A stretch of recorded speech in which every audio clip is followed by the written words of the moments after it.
iniciamos con una sección muy importante y que se ha hecho frecuente en nuestra radio revista y es el encuentro con la comunidad científica.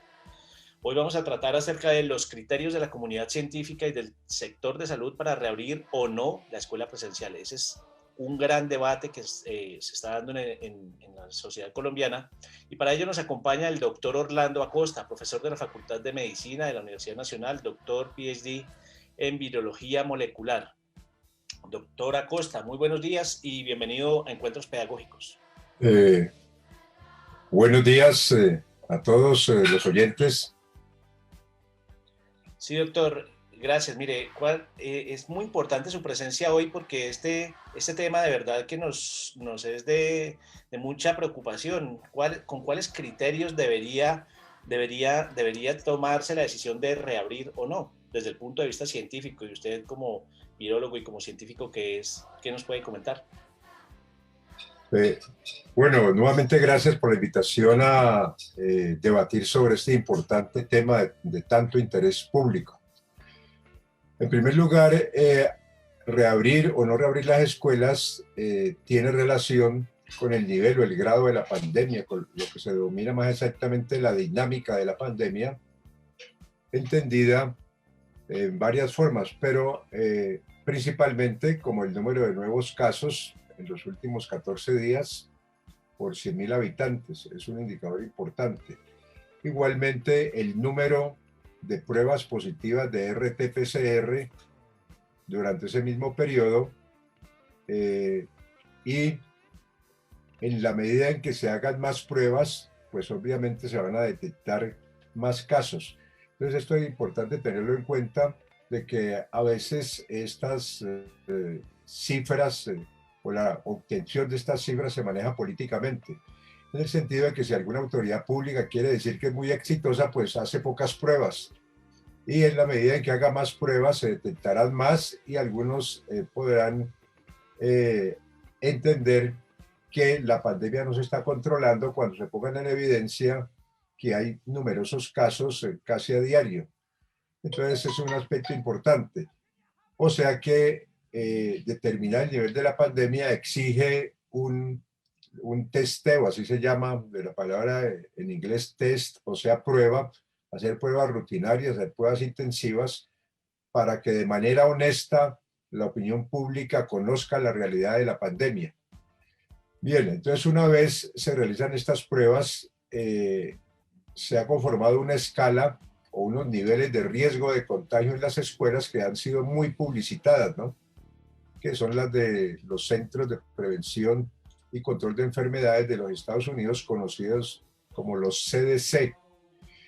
Entonces, cuando hay bajos niveles, por ejemplo, tomemos uno de estos indicadores como las pruebas positivas de RT-PCR, que es la presencia del material genético del virus en la nasofaringe, cuando esas pruebas arrojan como resultado que se está por debajo del 3%, como pues proporción de pruebas positivas en la comunidad, ese riesgo es el más bajo y en ese caso las escuelas se podrían abrir, como de hecho se ha hecho en algunos estados de los Estados Unidos, siempre y cuando se cumpla con las medidas estrictas de mitigación o pues también a veces se denominan de prevención, pero más exactamente de mitigación del contagio, lo cual exige una serie de requisitos que la organización, perdón, que UNICEF los ha especificado y que son en un número 85, si se piensa abrir las escuelas,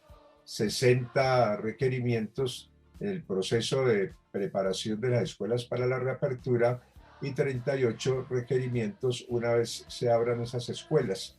Esos requerimientos son muy estrictos, entonces siempre los CDC de Estados Unidos exigen que ese cumplimiento debe ser cabal, muy estricto.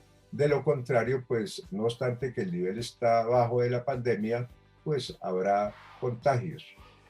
En el caso de los niveles altos, por ejemplo, hablando de estas mismas pruebas, cuando se pasa de 10% en esos últimos 14 días, el nivel es el más alto en términos de riesgo y de esa manera, pues las escuelas no se deben abrir.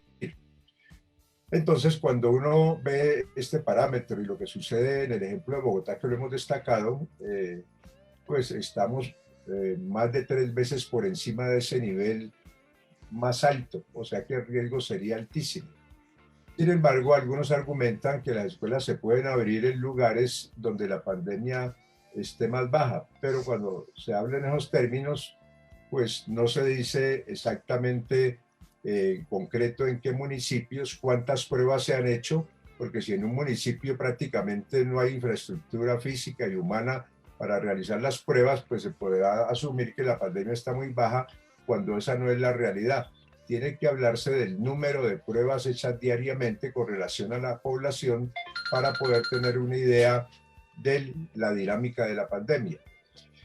Entonces algunos aconsejan, con base en el derecho a la educación, que todos lo reconocemos, que se debe correr el riesgo en términos de perder la vida para salvaguardar ese derecho, sin atender que el derecho a la vida es un derecho superior comparado con la educación y que esta pandemia no es para siempre, sino que pues habrá un momento en que se empezará a disipar, a disminuir, y más si tenemos unas vacunas disponibles y ya depende de la voluntad política y de la habilidad de los gobiernos para negociar esas vacunas para que estén disponibles para toda la población.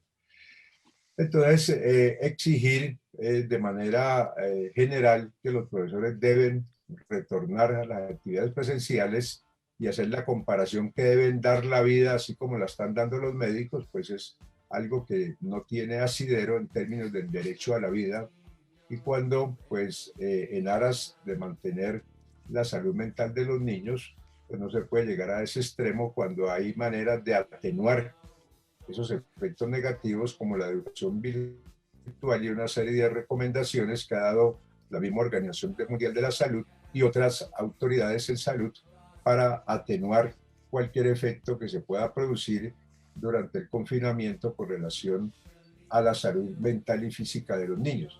Entonces, por ejemplo, para resumir, el CDC o los CDC de Estados Unidos lo que señalan es que el éxito en la prevención de la introducción y transmisión del coronavirus SARS-CoV-2 en las escuelas depende tanto del cumplimiento de las estrategias de mitigación en las escuelas como del control de la transmisión en la comunidad. O sea que se asume que los entornos educativos, si están inmersos en comunidades donde la pandemia esté muy baja y hay estrategias estrictas, está toda la infraestructura física y humana para prevenir la mitigación, podría tenerse un control exitoso de la pandemia con un mínimo de impacto sobre la salud y la vida. Pero los CDC son muy claros en indicar que cuando la pandemia está muy alta, entonces las escuelas sí se convierten en un espacio de contagios debido a que no están por fuera de la comunidad misma, y mucho más cuando no se toman las medidas de mitigación estrictas, empezando por los tapabocas. Aquí ya varias veces, desde hace varios meses hemos insistido que la gran mayoría, posiblemente el 80-85% de los tapabocas que usan las personas no cumplen con las normas estrictas que eviten que pueda haber contagio al menos en un 95%, con una efectividad de esa proporción.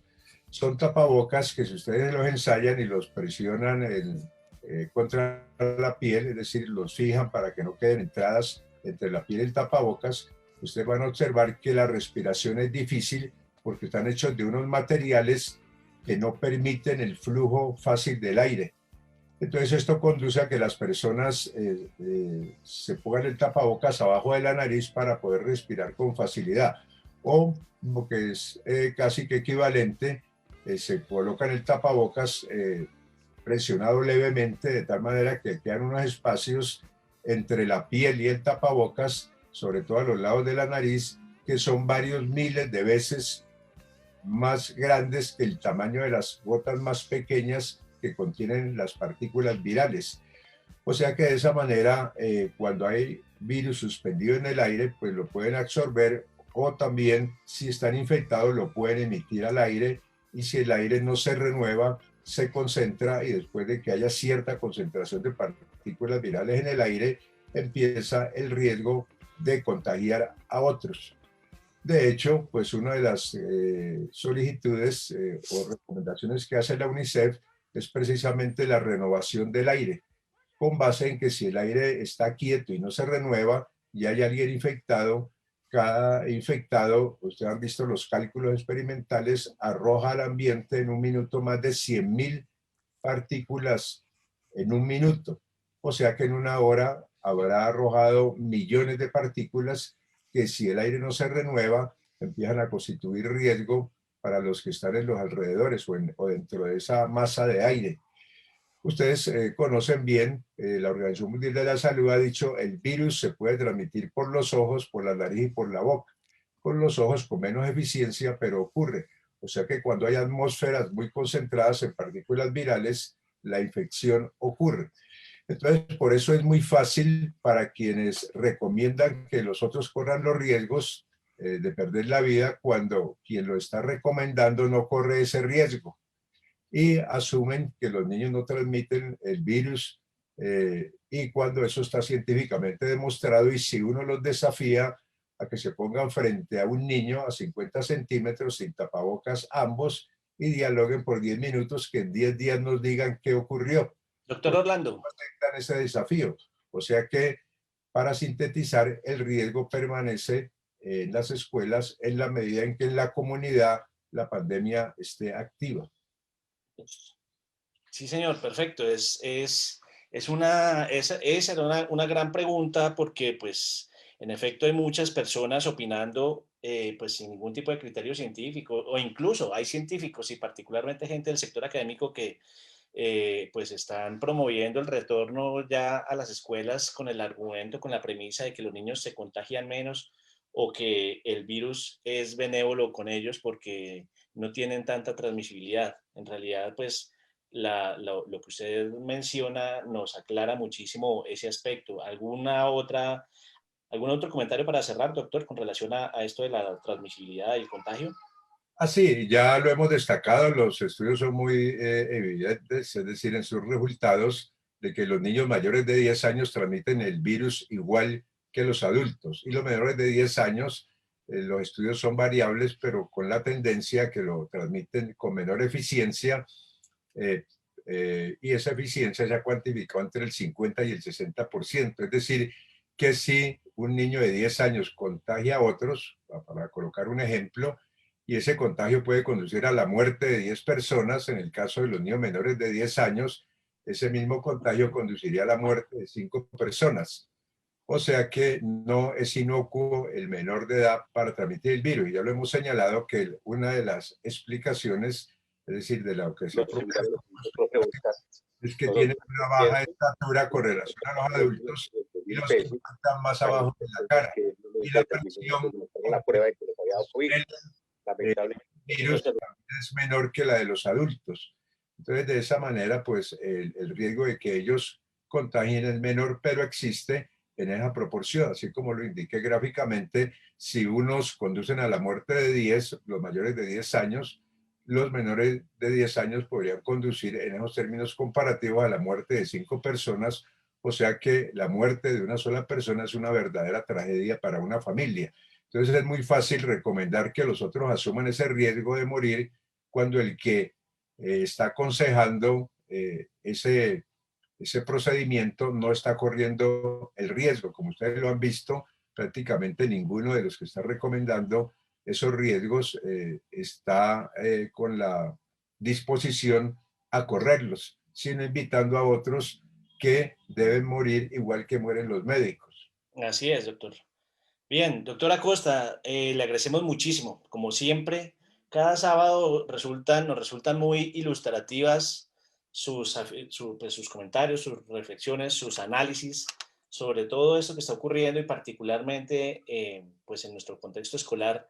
Y pues todo eso nos ayuda a reafirmarnos en que definitivamente tenemos que comprometernos con la defensa de la vida, porque el derecho a la salud está en conexidad directa con el derecho a la vida y creo que esos priman y no menos importante es el derecho a la educación, pero primero tenemos que preservar la vida. Mil gracias, doctora Acosta, le deseamos un excelente fin de semana. Bueno, muchas gracias por la invitación. Que estén todos muy bien. Gracias. Muchas gracias, doctor.